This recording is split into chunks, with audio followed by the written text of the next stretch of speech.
For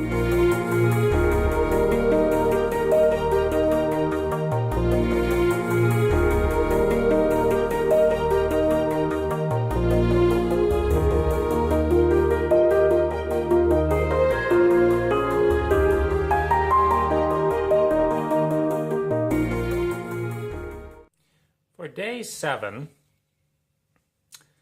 I found myself watching a TED Talk by Katrina Spade on the Urban Death Project. And the basic notion, which I had not explored at all among the many different choices and things that I'd ruminated about in my life, is that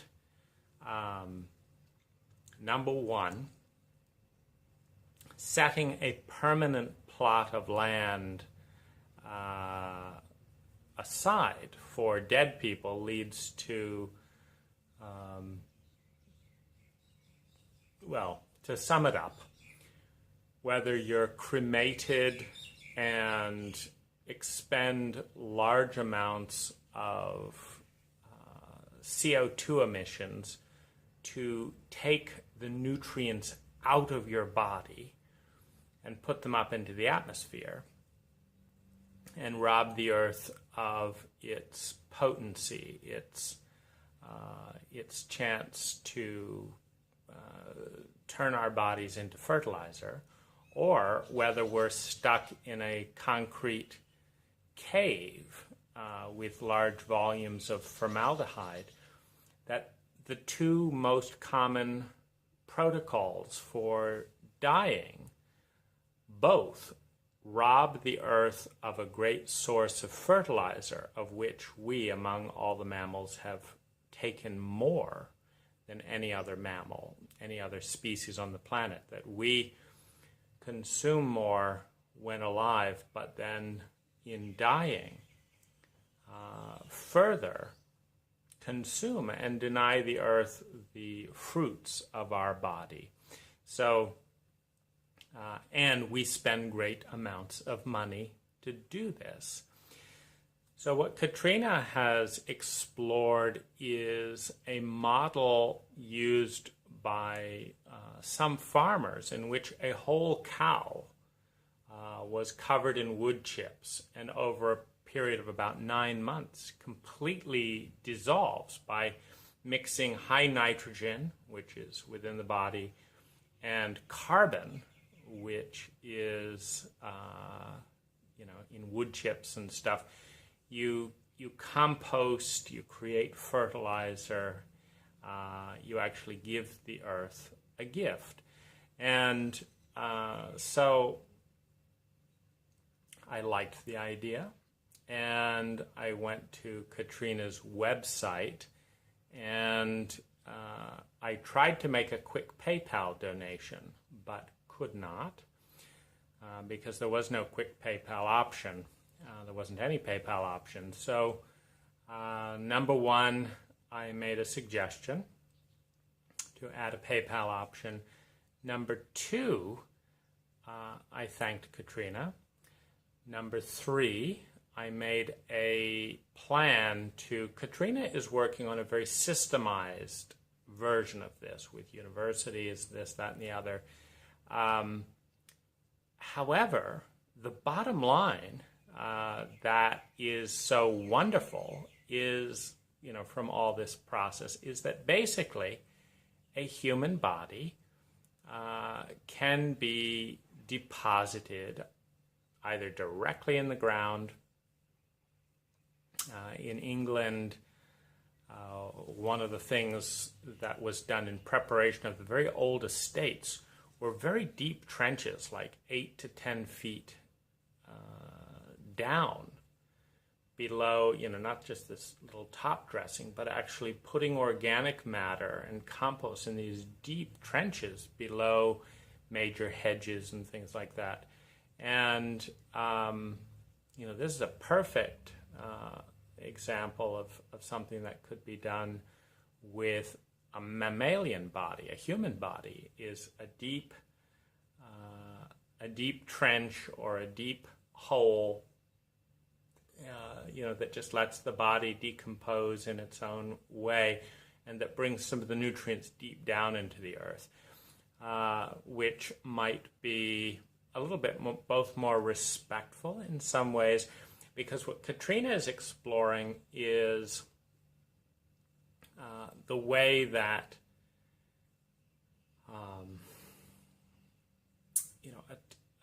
in some of her test subject bodies, the temperature gets up to around 130 degrees, which is something I know from my own experience as a biodynamic composter. And that actually might be of use to Katrina, biodynamic techniques, which are one step above organic, and which I studied in my teens. However, her composting process pretty much leaves a complete transformation in 9 months, in which everything, including the bones, dissolve, and then this is available for fertilizer in a public garden. I think there's a lot to be said, for that. But just the awareness that digging an 8-foot deep hole in the ground for a deep fertilizing, a deep watering and fertilizing of the soil in a way that's not likely to be disrupted for some time at least, is it's an exciting alternative to either cremation and putting fossil fuels into the air, or further consumption of resources, including large quantities of formaldehyde, hardly beneficial for the earth. And so I love these ideas. And so I'm planning my own death to be a deep burial with, a nice ritual. And I'll have to think about, anything else that I might want to do. But rather than perhaps a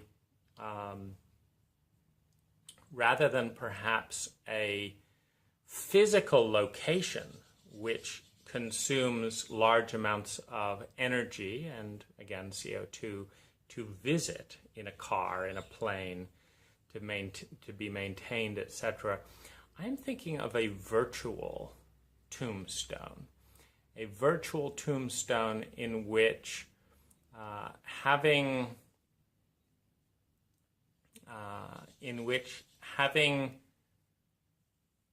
shared the most beautiful aspects of a life, that we can create an honoring arena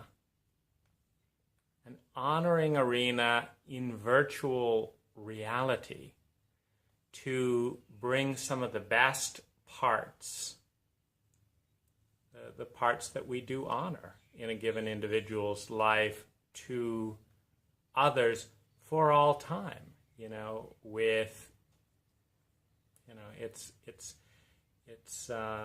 It's something that is more graceful, more beautiful, more celebratory, and more economic than either of our two current forms, both of which, both in the coffin, in the concrete box, in the upkeep of a physical cemetery, which is not planted with trees, it's kept mowed. There is a taking away of resources. So I wrote to Katrina, and I invited her to participate in a small experimental project that I've been working on the last couple of months called TED Act. And what TED Act is it's a place for TED speakers and the audience to continue to engage, because when I finish watching a good TED Talk, I scroll down to the bottom of the app on TED or on YouTube, and there's nothing to do. There's no recommendation. There's no follow-up. What's happening now? How's the speaker doing? How could we participate and help that speaker? It's just empty. And so that's the purpose of TEDAct, is to engage with that. And so I invited Katrina to participate in TEDAct and kind of in preparation of its launch, and made a choice on how I would like to die myself. And so this is exciting. Day 7, and that's it for now.